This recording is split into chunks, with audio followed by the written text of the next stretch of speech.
If you want to jump into the world of game development, there is a little important piece that you need to understand. Originality is mostly a myth. Every mechanic, every dynamic, and every aesthetic has already been implemented. And the history of video games is full of stories where these new mechanics or these new ideas came from just curious minds. But the popularity and the profit and the boom went to someone else's pockets. Take Atari, for example. Atari really shaped the gaming identity as we know it today, and that started with Asteroids and Pong. Pong was a game that defined arcades, but it was actually just a replica of a smaller, quieter game called Tennis for Two. Tennis for Two was a game made in 1958 by William Higginbottom and Robert Dobrak, and it ran on a Donner Model 30 analog computer. Essentially, it was a computer that was used to track missile trajectories. There was no release plan, there was no marketing dollars, there was no budget, there was nothing. There was just two guys, two physicist guys, finding joy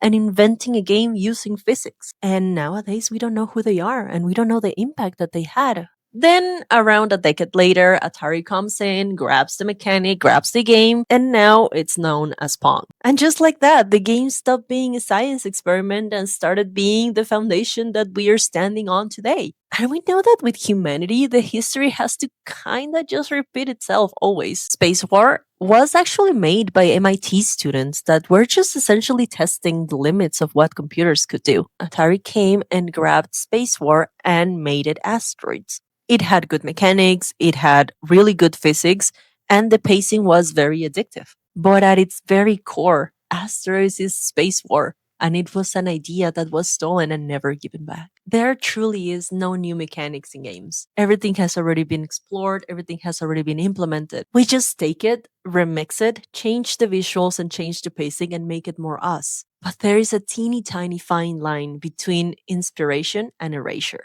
And the reality is that the pattern has not really changed since. We can just take a look at what's happening with Pokemon and Palworld. Pocket Pair is a small indie studio that just released an amazing game, and Pokemon is coming down at them for a mechanic that is not even new. We are just watching the exact same story played out. Every indie developer, every small studio, every one of you that is experimenting with a mechanic, you are part of a legacy. You are part of a legacy that started in dorm rooms and labs, not in boardrooms. The people that made Tennis for Two and made SpaceWar were not chasing markets and were not chasing trends. They were chasing wonder and curiosity. We are forgetting that when creativity becomes a competition, games actually just get stripped out of their original meaning.